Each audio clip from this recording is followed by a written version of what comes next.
अस्सलाम वालेकुम दोस्तों, मैं हूं आपका मेज़बान महमूद जान बाबर अपने यूट्यूब चैनल क्रॉस रोड्स 24 के साथ। काफ़ी अरसे से एक खबर की तवक्को थी कि इमरान खान के तोशाखाना केस के हवाले से क्या फैसला सामने आता है। आज आखिरकार वो फैसला आ ही गया और इमरान खान को गिरफ्तार कर लिया गया है। और अब तक के जो फैसले के हवाले से जो तफसीलात सामने आई हैं उसके मुताबिक वो 3 साल के लिए गिरफ्तार किए गए हैं और 1 लाख रुपए का उन्हें जुर्माना किया गया है। ये वैसे लगती तो कम सजा है, लेकिन अगर आप इसे देखें तो किसी भी ऐसी पोजीशन पे होने वाली सजा किसी भी ऐसे शख्स के लिए ये बड़ी होती है, क्योंकि वो सजा याफ्ता हो जाता है। अगर आपको याद हो तो वजीर आजम उस वक़्त के जो यूसुफ रजा गिलानी थे, तो उन्हें सिर्फ इतनी देर के लिए सजा दी गई थी जितनी देर तक वो कोर्ट लगी हुई थी। तो सुप्रीम कोर्ट ने उन्हें सजा दी थी, उन पे नाम सजा याफ्ता का आ गया था। तो अब इनको भी सजा हो चुकी है और ये सजा याफ्ता है। अब ये देखना है कि आइंदा आने वाले दिनों में किसी और अदालत में अगर इसके खिलाफ अपील में वो जाते हैं तो वो अदालत क्या फैसला करती है। लेकिन इस वक्त इमरान खान के हवाले से वो जो काफी दिनों से एक कशमकश चल रही थी कि मालूम नहीं क्या होगा, और इमरान खान भी इस हवाले से कोशिश कर रहे थे कि अपने वर्कर को मोटिवेट करें और उसे अपने साथ जुड़ा रखें। तो इसलिए भी उसने भी अपने काफ़ी सारे उनकी वीडियो भी आपने देखी कि उन्होंने कहा कि आपने जदोजहद करनी है, चाहे मैं जेल में हूं या बाहर हूं। ये चीज़ें हुई हैं। देखना यह है कि इसके असरात क्या होंगे इस फैसले के। इस फैसले के से पहले भी आपको याद हो तो पाकिस्तान में कई मुंतखब वज़राए आज़म के खिलाफ जो है इस किस्म के फैसले आए हैं, जिसमें हुसैन शहीद सोहरवर्दी का भी कहते हैं कि उनका भी एक फैसला था, फिर मियां नवाज शरीफ का फैसला था, उनको भी अदालत ही से किया गया था, फिर बेनज़ीर भुट्टो के हवाले से भी किए गए थे। अब इनके बारे में है, बीच में और भी लोग थे। तो 5वां-6वां वज़ीर आज़म है साबिक शायद जिनके खिलाफ ये फैसले आ रहे हैं।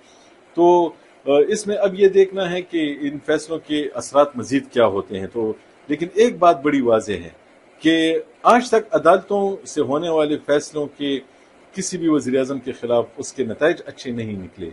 पाकिस्तान की सियासत और पाकिस्तान में आम लोगों की जिंदगी पर, उस पार्टी के वर्कर्स पर उन फैसलों के असरात अच्छे नहीं पड़े, यानी अच्छे नहीं हुए। अदालती फैसले जो हैं वो किसी सियासतदान के मुस्तकबिल का फैसला करें, ये कहीं भी अच्छा नहीं समझा जाता। और ये हमारे बरसगीर में जितने भी ममालिक में ऐसा हुआ है उसके असरात हमेशा ही लोगों ने उस दिन ना सही उससे कुछ वक्त बाद उसके मनफी असरात ही लोगों ने महसूस किए हैं। तो अब भी ये देखना है कि ये फैसला जो भी है, एक तरफ तो ये है कि अगर रूल ऑफ लॉ के मुताबिक ये फैसला हो तो उसमें ना तो वज़ीर आज़म को देखा जाना चाहिए, ना सदर को देखना जाना चाहिए, किसी को भी नहीं। लेकिन फिर फैसला सबके बारे में एक जैसा हो।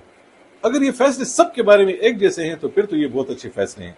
लेकिन अगर इसमें फर्क है कि पसंद और नापसंद है, और अगर ये इमरान खान अब भी अगर 9 मई के वाक़यात ना हुए होते और इस वक्त तो पाकिस्तान में जो है वो मुक़्तदर क़ुव्वतों के साथ उसकी लड़ाई ना हुई होती, तो क्या ऐसे ही फैसला आता? यकीन नहीं आता कि ऐसा फैसला आता। उसकी वजह यह है कि पाकिस्तान में जो सियासत की जो तर्ज है तो उसमें ये चीज़ें हम देख रहे हैं। और अगर रूल ऑफ लॉ होता, यहाँ पे और भी लोगों के बारे में फैसले हुए, उस पर कितना अमल दरामद हुआ। अभी अभी हमने जनरल परवेज मुशर्रफ साहब के बारे में फैसला देखा था और उनके बारे में ये फैसला हुआ था कि अगर वो पाकिस्तान में उनकी मैयत भी लाई जाती है तो उसको भी सजा मिलनी चाहिए, लेकिन उस पर अमल दरामद नहीं हुआ।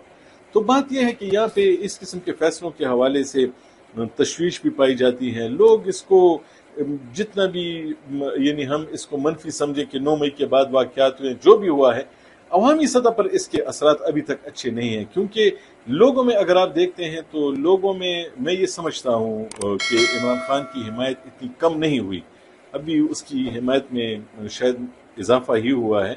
और खैबर पख्तूनख्वा की हद तक तो मैं ये कह सकता हूँ अभी भी उनकी पार्टी का इजलास जारी है। उनकी वो पार्टी जो कि 9 मई के वाक़यात में उन्होंने काफ़ी ज़्यादा शिद्दत दिखाई थी, उन्होंने घरों में घुस के तोड़ फोड़ की थी, दफातर में बाहर भी बहुत सारी चीज़ें तोड़ दी थी। अब अभी तक कोई एहतजाज की इतला तो नहीं है, लेकिन हमारी इतला के मुताबिक उनकी कोर कमेटी का इजलास जारी है। यकीनन वो किसी एक मकाम पे तो नहीं होगा, वो यकीनन वर्चुअल ही होगा, लेकिन अब उसमें क्या फैसला होता है वो भी बाद में वक्त बताएगा। लेकिन मैं फिर भी अपनी बात अपनी वहीं पे रखना चाहूँगा कि किसी भी सियासतदान के मुस्तकबिल का फैसला अदालत को नहीं करना चाहिए। ये सियासतदान के मुस्तकबिल का फैसला अवाम ही करे तो ये बेहतर होगा। वरना इससे पहले भी इस किस्म के फैसले हुए हैं और जिस जिस सियासतदान के खिलाफ ये फैसले हुए हैं तो उसके असरात مستقبل میں اس کے اثرات اچھے نہیں پڑے بلکہ اس سیاستدان کی پوزیشن پہلے کے مقابلے میں بہتر ہی ہوئی ہے۔ تو اس وقت اگر ملک میں جو بھی یہ فیصلہ کرنے والی قوتیں ہیں تو ان کو میرا خیال ہے کہ اس طرف توجہ دینی چاہیے کہ وہ کم از کم یہ ضرور دیکھیں کہ ہمیں کوئی ایسا فیصلہ نہیں کرنا چاہیے جس کو سن کے لوگ جو ہیں وہ متحد ہونے کی بجائے اس میں مزید افسوس اور افسردگی اور کنفرنٹیشن کی فضا پیدا ہو۔ تو ایسے میں جب ہر طرف ایک انارکی سی لگ رہی ہے، مشکل صورتحال لگ رہی ہے، لوگ کچھ خفا ہیں کچھ خوش ہیں، جو خوش ہیں انہیں بھی نہیں پتا کہ وہ کیوں خوش ہیں، لیکن بات یہ ہے کہ ایک ایسی صورتحال ہے اس وقت پاکستان میں کہ عمران خان کی گرفتاری پہ ان کے مخالفین تو خوش ہیں، لیکن میرا خیال ہے کہیں دل میں وہ بھی یہ سوچتے ضرور ہیں کہ نہیں ایسا نہیں ہونا چاہیے، کیونکہ آج اگر اس کے ساتھ ہوا ہے تو مستقبل میں کسی اور کے ساتھ بھی ہو سکتا ہے۔ تو اگر مزید کوئی تفصیلات آتی ہیں تو آپ کو اسے آگاہ رکھیں گے۔ نئی ویلاگ کے لیے اجازت دیجیے، اللہ حافظ۔